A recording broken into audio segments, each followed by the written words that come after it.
Hello students, how are you all? I'm sure you all are fine and taking good care of yourself. So children, let's begin with our next chapter, which is essay writing. An essay is a formal piece of composition presenting a systematic exposition of a subject. It consists of a number of paragraphs designed and developed sequentially on the given subject. It is the part of a sentence which tells us who or what the sentence is about. Predicate.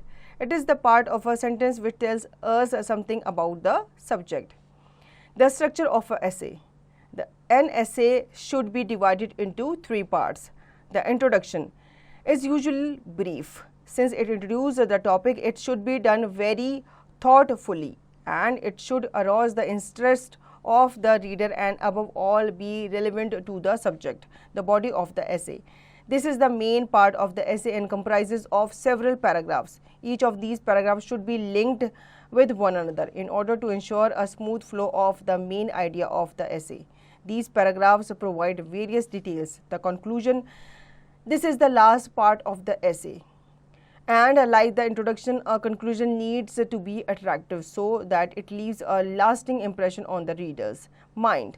A good conclusion can be any of the following type: a summary of the argument included in the essay and a quotation or even a single sentence that expresses the main point of the essay. Classification of essay. Essay may be classified as descriptive essays, narrative essays, reflective essays, imaginative essays and expository essays. These kinds are, however, not mutually exclusive.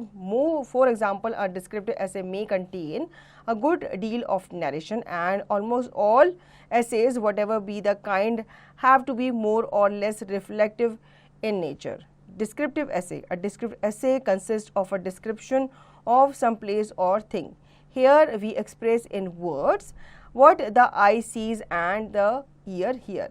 We describe a scene, an object or a person we have met. Example: animals, plants, towns, countries, buildings, incident and aspect and phenomena of nature.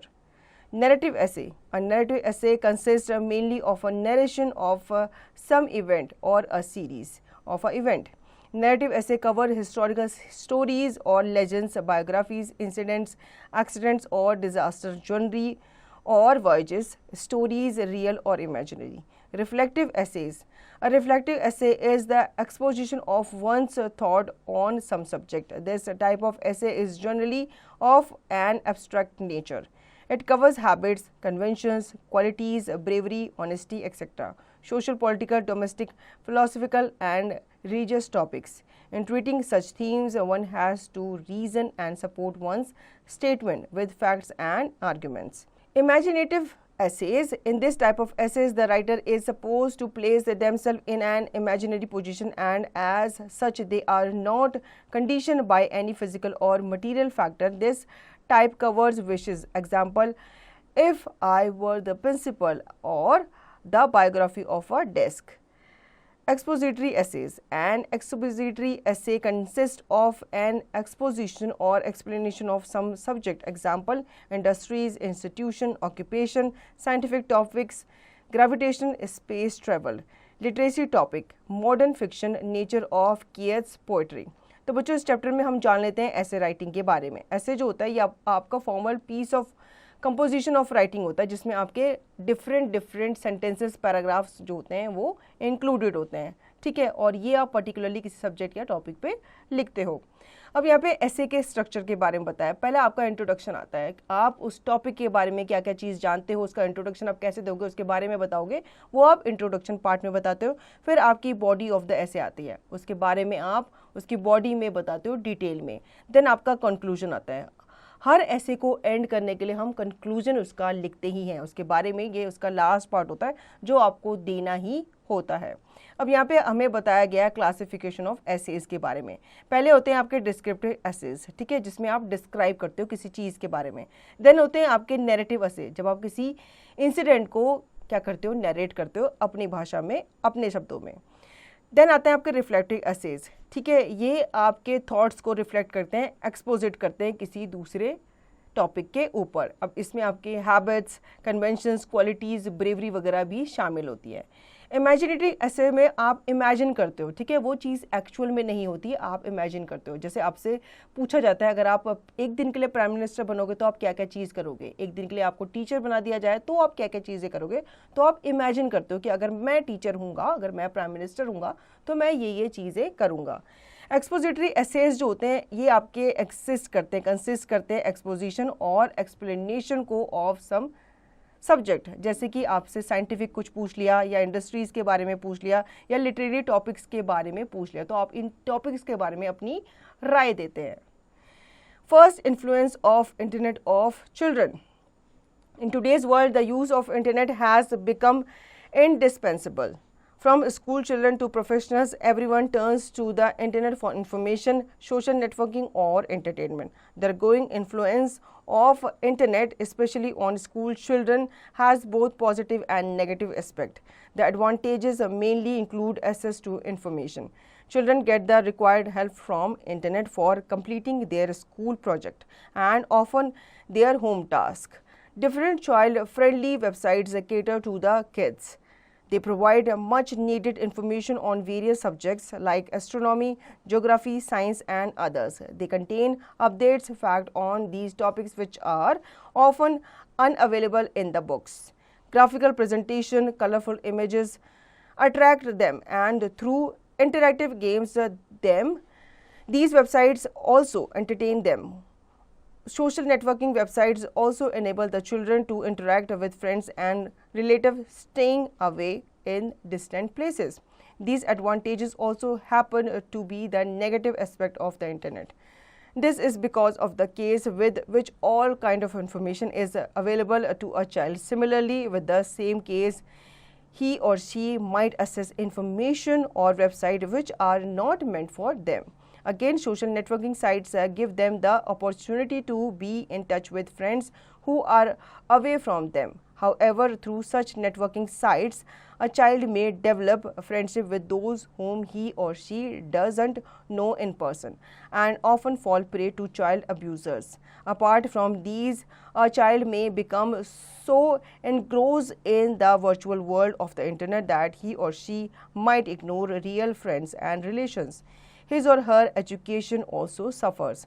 Children often turn to the internet as a source of entertainment. They play games, most of which involve violence, which leaves a serious psychological impact on the child, often making him insensitive to the suffering of others. Thus, we can see that the internet has both positive and negative influence on the children. To increase the positive impact and minimize the negative effect, parents can play an active role. They should keep a check on websites visited by the child during his or her internet sessions. Parents should have a good bonding with the child so that he or she does not hesitate to ask for parents' help if one fall a victim to cyber bullies. The child should be made to realize that the world of internet is a virtual one. Internet is necessary as a source of information and communication, but it cannot be a substitute for real life, real relations and real friendship. तो बच्चों ये जो ऐसे है ये internet के influence के बारे में है जो चिल्ड्रंस पे आजकल पड़ा हुआ है, ठीक है। चिल्ड्रंस जो होते हैं इंटरनेट का यूज़ करते हैं इन्फॉर्मेशन वगैरह लेने के लिए या सोशल मीडिया पे अपने फ्रेंड्स वगैरह से चैट करने के लिए, तो ये एडवांटेज है, ठीक है। कोई आपका फ्रेंड दूर बैठा है तो आप उसके साथ क्या कर सकते हो, तो चैटिंग वगैरह कर सकते हो उससे बिना मिले। लेकिन इंटरनेट के कुछ डिसएडवांटेजेस भी है। कभी कभी बच्चे जो होते हैं वो ऐसी वेबसाइट खोल लेते हैं जो उनके लिए सूटेबल नहीं होती। तो ऐसी सिचुएशन में पेरेंट्स को ध्यान रखना चाहिए कि उनके बच्चे जो है वो कौन सी साइट वगैरह ओपन कर रहे हैं, कहाँ से वो फाइल वगैरह डाउनलोड कर रहे हैं या कौन सी चीज़ वो इंटरनेट पे देख रहे हैं, कैसे गेम्स वगैरह खेल रहे हैं। तो ये पेरेंट्स की ड्यूटी बनती है। An unwelcome guest. Indians are known for their hospitality. They welcome their guests with open arms, for they feel that a guest is a person to be honored and respected, and to serve him a sacred duty. But there are certain guests who are unwelcome and people really dread their visit.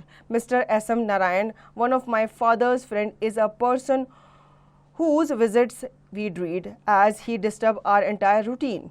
He visits us frequently and comes without prior information. Whenever he comes from Bengaluru, my mother has to take leave because he takes his own sweet time to get up in the morning and is very particular to have proper breakfast and lunch. Not only this, he is very fussy about the food we eat and keep commenting that the food is not properly cooked.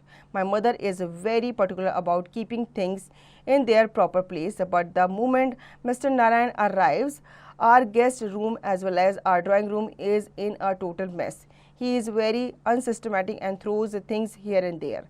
He knows that there is no servant in the house, yet he expects my mother to wash and iron his clothes. Mr. Narayan is very inconsiderate and wants everything his way. He refuses to bring his own things and very freely uses the shaving kit of my father. He misuses the telephone by making not only local calls but also STD calls. He feels as if the telephone bill has not got to be paid. Not only this, he invites his local guests and expects us to really look after them. He wants my father to provide him the car for his exclusive use. We are all forced to run errands for him, and yet he is never satisfied with our hospitality. As long as Mr. Narayan is in the house, our whole routine remains upset and we all get tense. The moment after father goes to drop him at station, we all have a sigh of relief. तो बच्चों, इस ऐसे में एक बच्चा जो है अपने घर में आए हुए एक अनवांटेड गेस्ट के बारे में बताता है कि जब तक वो हमारे घर में रहते हैं बहुत ज़्यादा मैस हमारा घर हुआ रहता है और हम बहुत परेशान रहते हैं, और जब वो चले जाते हैं हम राहत की सांस लेते हैं. The most unforgettable journey. My uncle Shibu Kaka loves traveling. Therefore, it was not surprising when he wanted to accompany us to Kolkata during our autumn break. It was October end and the wind had started to pinch a little. My parents, Shibu Kaka and I were huddled together inside our compartment in the Rajdhani Express. I was excited since it was my first trip to Kolkata, that too by train. It was actually Shibu Kaka's ideas, who believed that journeys by aeroplane should be avoided since they didn't let you enjoy the beauty of nature. It was 4:30 p.m. when the wheels of the train started rolling while we became engrossed in hearty discussions regarding our plans in Kolkata. It soon became dark and I could see the stars shining brightly in the morning. I woke up when the first rays of the sun peeped through the gaps in the shutter of my window. I pulled up the shutter and a bright orange ball in the sky greeted me. I had never seen such a big sun earlier. I could see paddy fields, small herds. I could make out that the train had entered Bengal and we were only a few hours away from our destination. The train reached Howrah station at 12 noon and we were about to take a taxi to Barakpur when Shibu Kaka intervened.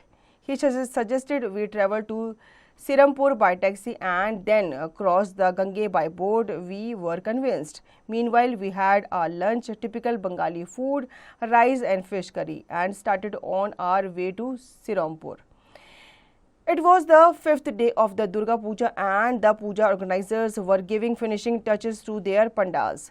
On our way, we had glimpses of some Durga idols being carried to the pandals. We crossed several markets and could see the hustle and bustle of the last minute shopping. It was almost dark when we reached the Sirampur Ghats, the bank of the Ganges river in Sirampur, and got into a boat. I looked up. The sky appeared so vast. From a distance, we could hear the beats of the dhak drums in some pandals. The clear water of Ganges lashes against our boat at regular intervals, and its splash mingled with the sound of the dhak, creating an amazing music. All of us in the boat were silent, enjoying the beauty of nature, which had a soothing effect on all our senses. Ultimately, we reached Barakpur, Dhobi Ghat, and from there to my grandfather's house. Memories of the trip of Kolkata would always remain with me as the most unforgettable journey during which I came very close to nature. अब बच्चों यहाँ पे एक बच्चा है जो अपनी कोलकाता की जर्नी के बारे में बताता है, कैसे वो ट्रेन से गया, फिर वो वहाँ से टैक्सी पे गया, फिर वहाँ से वो बोट के थ्रू अपने दादाजी के घर पहुँचा। The day when my favorite cricketer visited our school. Favorite cricketer is Sachin Tendulkar. I simply love the way he bat. He smashes the ball to the boundary and the honesty with which he leaves the field when he knows that he is out even before the umpires raises his finger. Therefore, I was very excited when he was scheduled to pay a visit to our school on annual sports day as the chief guest. The annual sports day, we all gathered at the venue at 10 a.m. Since the chief guest was very special, we dressed up to look clean and tidy. In fact, our headmistress herself came to check whether we were properly dressed or not. Last around 11 a.m. amidst huge applause, my favorite cricketer entered the venue, flanked by our headmistress and a few teachers. One of the lucky one who had the opportunity to welcome Sachin by gifting him a bouquet. Sachin shook my hand and I got a picture clicked with him. I simply could not believe that I was standing too close to favorite player. I was one of the volunteers who was attending the chief guest. I had the opportunity to be near Sachin. On wishing if I could do something for him, I would consider it an achievement. God answered my prayer and Sachin asked for a bottle of water. When I handed it over to him, he smiled and thanked me. I then asked for his autograph, which he winkingly gave. Later, when the function ended, Sachin bid us goodbye and got into his car.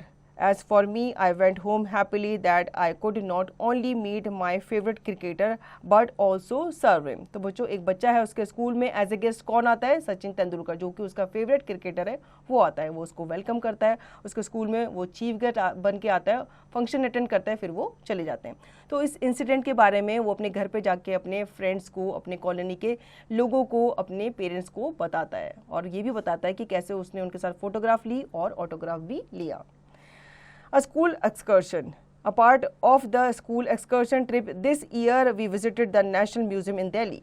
On the scheduled date, we gathered at the school gate and after making a queue, we got into the school bus one by one, since only the students of class 6th and 7th were going on the trip. 2 buses were enough to accommodate us. Along with our class teacher and other teachers, our headmistress also accompanied us. On our journey to museum, we had great fun. We played Antakshari and shared jokes. Intimately, when we reached our destination, it was 10 a.m. Again, we made a queue and went inside the museum one by one. It was the first time I ever went to a museum. I was amazed to see the various artifacts, statues and other items belonging to our ancestors. We observed them intently and got a glimpse of the kind of life people led in the past. The museum was divided into different floors, each containing relics of a particular age, such as the ancient, medieval and modern India. As I was more interested in ancient history, I spent a lot of time on the ground floor of the museum. Later, at 1 p.m., we started on our way back to school. But this time I did not participate in the fun and enjoyment because I was lost in the ancient world of kings and queens. तो बच्चों ये ऐसे था school excursion के ऊपर। जैसे आप लोग पिकनिक पे जाते हो वैसे ही एक बच्चा जो है वो पिकनिक पे गया, उसके स्कूल वाले उसे म्यूजियम दिखाने के लिए लेके गए जहाँ पे वो डिफरेंट चीज़ें देख के उन्हें एंजॉय कर रहा है। तो बच्चों इस चैप्टर से आपको आइडिया होगा कि कैसे आप ऐसे वगैरह लिख सकते हो किसी भी टॉपिक पे। तो बच्चों आई होप आपको ये चैप्टर अच्छे से समझ में आ गया होगा। अब इसका रिवीजन और दी गई एक्सरसाइज की प्रैक्टिस आप खुद से करेंगे।